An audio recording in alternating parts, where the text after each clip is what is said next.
I know where the stories came from. It wasn't, number one, it was done at the staff level. Bob Lieber's here, and he and Michelle Goldstein ran our efforts. Anything but he did. We fought for the city, and they fought for the state and the city. And it was a negotiation, and it came out, so I think everybody wins. This is a very good deal economically for the city. We're out of the gambling business. We don't have $200 billion in liabilities that we did have. We don't have to put cash in, which was what was going to happen by the end of this year. This was going to turn big negative for us, and we negotiated some kind of compensation. So that it's a win-win-win. From the state's point of view, I think the big benefit is it lets them now work with the other OTBs, pull it all together. Maybe we should have a statewide, consistent pattern. I've never been in favor, quite honestly, as you know, of gambling. I think always been thought it's regressive. But one of the principles we had going into this negotiation was if there's going to be gambling in the city should share in some of the benefits so that we can use it to improve education, keep the streets safe, and do all these other things. And we got that out of that. Bob, you want to add anything? I would just say that this was a negotiation like many other negotiations. It didn't get particularly heated. It did go down, quote, to the wire. But we think this is a win-win situation for the city and for the state. The state has a big investment in the Racing Association, and this is a way for them to continue to survive with that business. So we're very happy about the outcome. Yes, miss. I can't hear you, so please speak up.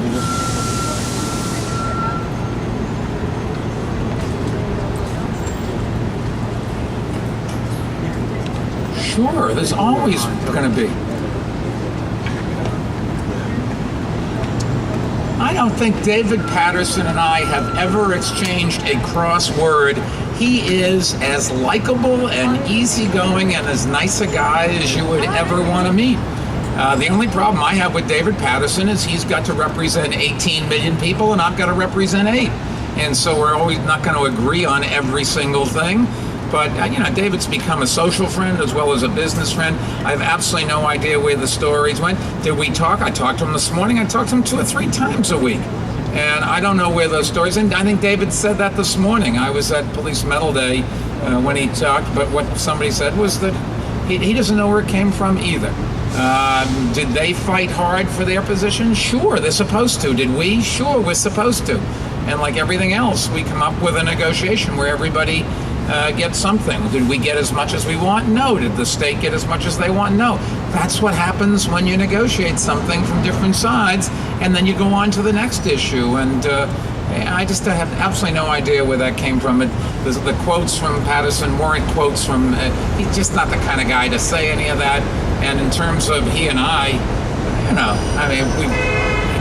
it's been so far away from anything acrimonious that it is just so laughable. I don't know where the stuff came from, but this is good for everybody. We work together, and we'll continue to work together. And I've said this publicly. I think this guy has been a good governor. He's only been governor for a short period of time. He's got to put together his staff. He's doing that. Got to revisit some things. He's doing that. I think he's going to be a great governor. We certainly need consistency in Albany, and I think David Patterson's the guy to provide that. He understands the legislature, and working with the legislature is a big part of his job. And I would hope that he runs for re-election in 3 years, and I would probably wind up supporting him. I think this guy is going to be a great governor, and I'm not going to be in the race. I will be a supporter, not a participant. You can rest assured in that race. Yes, sir.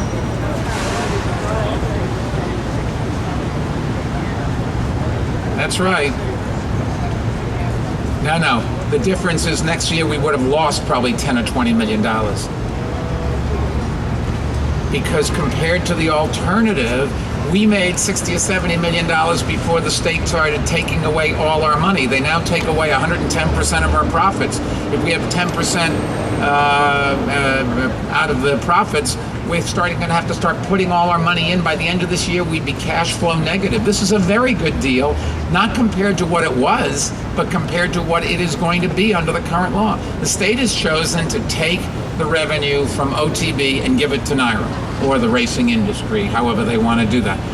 The state has a right to do that. We can't stop that. but this would have left us with the worst of all possible outcomes. We were going to start subsidizing a bookie operation.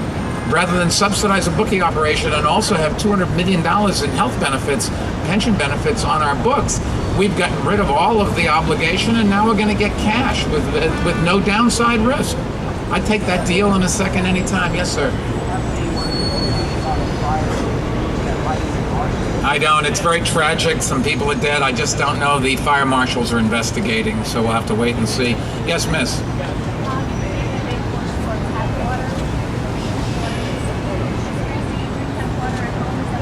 Every time, not only at home, at every restaurant, every time they say, would you like flat or still, I say New York City, and I always add, this is the best water in the world. Now, restaurants like to sell bottles of water, I understand, but I always drink tap water.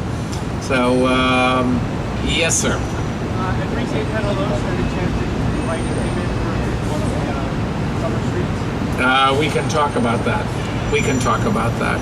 This young lady says it's hot. You're supposed to do this for a living. I think that's enough. Thank you very much, everyone.